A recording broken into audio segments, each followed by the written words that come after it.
তাআলা যেন আমাদের সকলের দোয়া কবুল করে বলেন আমিন। আর দোয়া কবুল ইবাদত, আমার প্রিয় নবীজি বলেন দোয়া হচ্ছে ইবাদতের মগজ, ইবাদতের মূল। দোয়া ছাড়া আল্লাহ তাআলা কোনো কিছু দেন না। কুরআনুল কারীমে একটা আয়াত আছে, আয়াতটা লেখা আছে পবিত্র বাইতুল্লাহ শরীফের দরওয়াজা, দেখছেন না? যারা গেছেন সরাসরি দেখছেন, আমিও দেখছি। যারা মোবাইলে দেখছেন, টেলিভিশনে দেখছেন, বাইতুল্লাহ শরীফের যে দরজা মোবারক, এই দরজার ভিতরের দিকে লেখা আছে যে আল্লাহ তাআলা বলেন যে আমালা রাব্বুকুম, তোমাদের রব তোমাদেরকে বলতেছেন উদউনি আস্তাজিব লাকুম, তোমরা আমার কাছে চাও আমি তোমাদেরকে দান করব। বলেন সুবহানাল্লাহ। কে বলতেছেন? আল্লাহ। আমালা রাব্বুকুম, তোমাদের রব তোমাদেরকে বলতেছেন উদউনি আস্তাজিব লাকুম, তোমরা আমার কাছে চাও আমি তোমাদেরকে দান করব। সুবহানাল্লাহ। কে বলছেন? আল্লাহ। কাদেরকে? আমাদের, মানুষদেরকে বলতেছে। এজন্য দোয়ার বিকল্প কিছু নাই। প্রিয় ভাইরা আমার, বিশেষ করে আমাদের দেশে অনেকে আছে মোবাইলের পরি, বুঝেন তো? জীবনে হাদিস চোখে দেখে নাই, হাদিস একটা জীবনেও পড়ে নাই। মোবাইলে কিছু মানুষ আছে উদ্ভট মাওলানা, তারা ওয়াজ করে, যা করে তাই তারা বিশ্বাস করে, আর মসজিদের মধ্যে আইসা ফেতনা লাগায়। আছে না? মিলাদ পড়ার সময়, দুরূদ শরীফ পড়ার সময় মুখ বন্ধ করে বসে রয়েছে, মনে হয় যেন বৌবা আল্লাহ জবান বন্ধ করে রাখছে। আমার নবীজিকে সালাম দেওয়ার সময় অনেকে বসে থাকে, মনে হয় যেন মাথায় ব্যথা, মানে কোমরে ব্যথা, উঠে দাঁড়াইতে পারে না। আল্লাহ কোমরটা ব্যাখ্যা করেও দিতে পারে, পারে না? আল্লাহ রাসূলের সাথে বেয়াদবি করলে কোমর বাঁকা করে দিতে পারে। মুখ বন্ধ করে বসে থাকে, এটা কিন্তু রাসূলের সাথে দুষ্টাকি করা হয়, তাছাড়া আর কিছুই না। এটা আমার আল্লাহ তাআলা সহ্য করবে না। সহ্য পারবে? কখনো সহ্য করবে না। কেন করবে না এইটা আমি আপনাদেরকে জানাই দেই। সূরার নাম হলো আল হুজরাত। নাম কি? আল হুজরাত। সূরা আল হুজরাত, আয়াত নাম্বার হলো 2। কত নাম্বার আয়াত? 2 নাম্বার। মনে রাখবেন, কোড করে রাখেন, নিজেরাও দেখতে পারবেন। আল্লাহ রাব্বুল আলামিন বলতেছেন বিসমিল্লাহির রহমানির রহিম, ইয়া আইয়ুহাল্লাযীনা আমানু লা তারফাউ আসওয়াতাকুম ফাওকা সাওতিন নাবিয়্যি ওয়া লা তাযহারু লাহু বিল কওলি কাযহরি বা'দুকুম বি'বা'দ আন তাহবাতা আমালুকুম ওয়া আনতুম লা তাশউরুন। সকলে বলেন সুবহানাল্লাহ। এই আয়াতটা দয়াল নবীর রওজা মুবারকের সামনে স্বর্ণের অক্ষর দিয়ে লেখা আছে। সুবহানাল্লাহ। বেচায়া ক্যালিগ্রাফির মতো লেখা আছে। এই আয়াতের অর্থ কি? আল্লাহ তাআলা বলতেছেন, এর সাথে যদি আমরা বলি তাহলে আপনাদের বুঝতে সুবিধা হবে। একদিন দয়াল নবীজি একটা মজলিসে বসা, মসজিদে নববীতে বসা, সাহাবায়ে কেরাম কথা বলতেছে। একজন আরেকজনের সাথে কথা বলতে বলতে তাদের কথার আওয়াজটা একটু উঁচু হয়ে গেছে। উঁচু বোঝেন তো? জোরে হয়ে গেছে।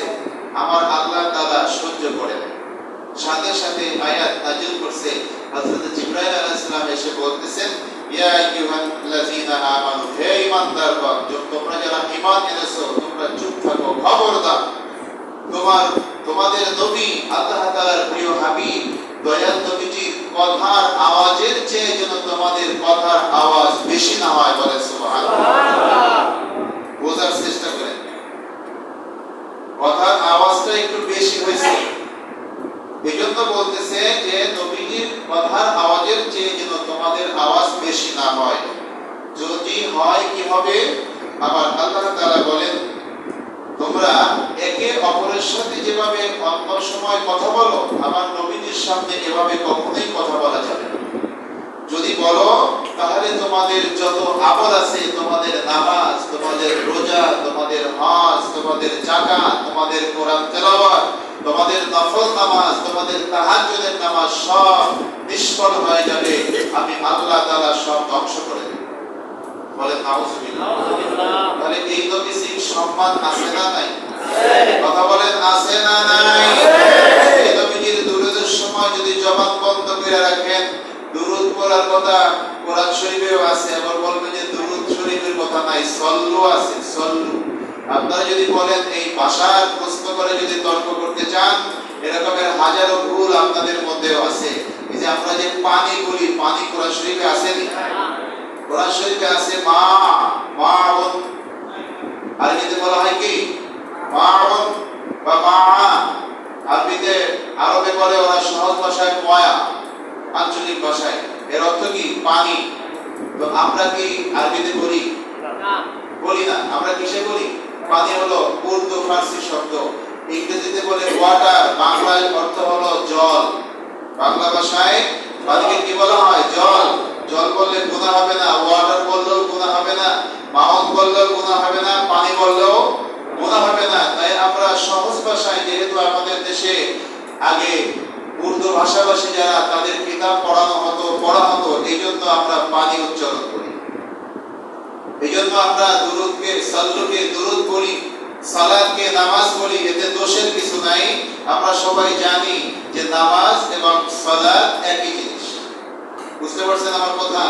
তাহলে দুরূদের কথা কোরআনে আছে, নবীজিকে সালামের কথা কোরআনে আছে, এবং আল্লাহ তাআলা আরো বলেছেন সূরা আহজাবের 57 নম্বর আয়াতেও আছে যে তোমরা আল্লাহ এবং আল্লাহর রাসূলের সাথে যদি বেয়াদবি করো, তাহলে তোমাদের উপরে আমি আল্লাহ আমার লানত বর্ষিত হবে, সমস্ত মুমিনদের লানত বর্ষিত হবে। বলেন নাউজুবিল্লাহ। তো সাহাবায়ে কেরাম জিজ্ঞেস করলেন, ইয়া রাসূলুল্লাহ, আমরা না হয় আপনাকে মানুষ কষ্ট দিতে পারে, আল্লাহ তাআলাকে কিভাবে কষ্ট দিবে? দয়াল নবীজি বললেন, আমাকে যখন কষ্ট দেওয়া হয় তখন সেটা আল্লাহ তাআলাকেই কষ্ট দেওয়া হয়। কাকে কষ্ট দেওয়া হয়? কোন মুমিনদেরকে যখন কষ্ট দেওয়া হয় তখন আল্লাহ তাআলাকেই কষ্ট দেওয়া হয়। এইজন্য কখনো কোনো মুমিনদেরকেও কষ্ট দেওয়া যাবে না, দয়াল নবীজিকেও কষ্ট দেওয়া যাবে না।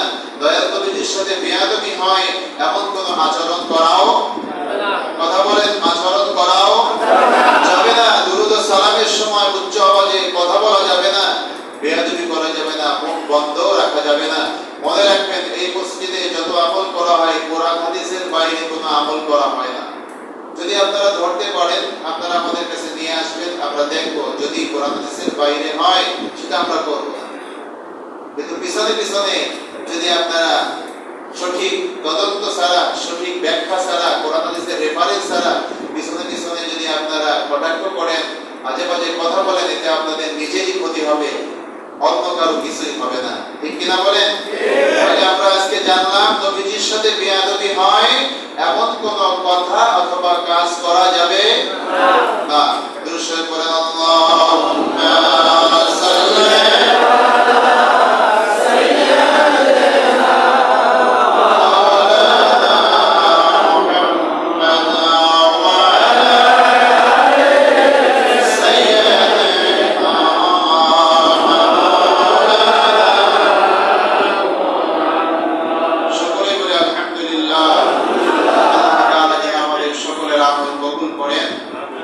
সকলের মনে নেক বাসনা পূরণ করে। বলেন আমিন।